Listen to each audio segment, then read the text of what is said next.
All right, so sometimes I think you have to shock your system out of anxiety and fear and back into the truth. And I want to tell you how I figured out how to do that this week. So, normally I would coach you to connect in, always, right? Like go in. That's where you hear your wisdom. That's where you hear the voice and the truth that is deeper. And all day long we're hearing the voices out there and it's mixing in with our voices. But when you go in, you connect to a voice and a knowing and a wisdom that is divine. Divine, however you want to define that, like your divinity, a universal divinity, a God divinity, whatever. But that voice will almost always help you make the best decisions you possibly can. But there are times when the voices of anxiety and shame and fear are so damn loud that you need to disrupt them.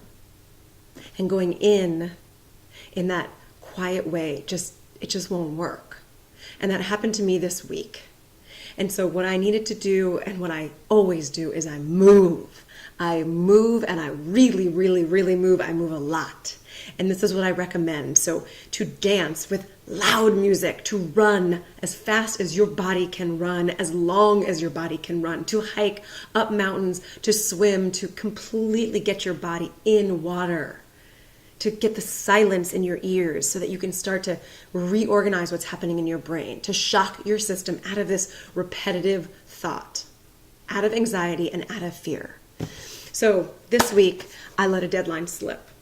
And I've been trying to get a new website up. And day by day, I was seeing the deadline kind of go slowly, a week behind, almost 2 weeks behind. And I could just feel the anxiety starting to shout at me. It was saying, catch up, like you are never going to get this done. And I had enough peace of mind to know that I couldn't sit quietly with this, that I had to move. I had to get out and run. And about 1.8 miles, actually exactly 1.8 miles, because I looked into that run, suddenly like the crazy repetitive anxiety voice that was telling me like you're never going to get this done, what's wrong with you, it started to recede. And sanity and wisdom started to come to the forefront. And I could feel it. It was like this was moving this way and that was moving that way. And suddenly I could see the truth and my negative mantra. And the truth was my website wasn't going to get up in time, that I'd had someone who was supposed to get it done who couldn't, and I had to hire someone else and it was going to take a little bit more time.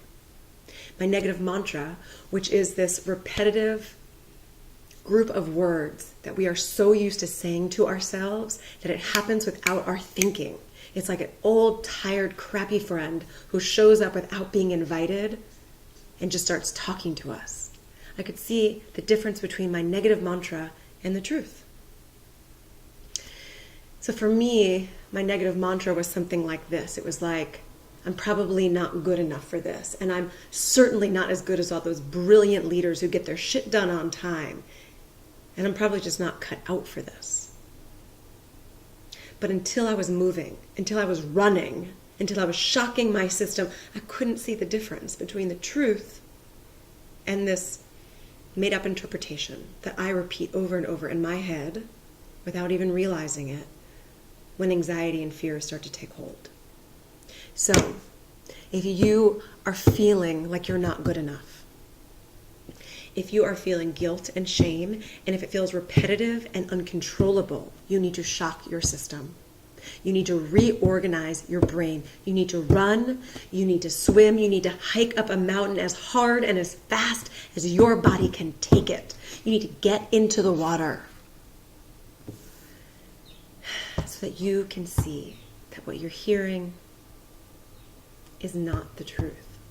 That you are always good enough. That, my friend, that is the truth.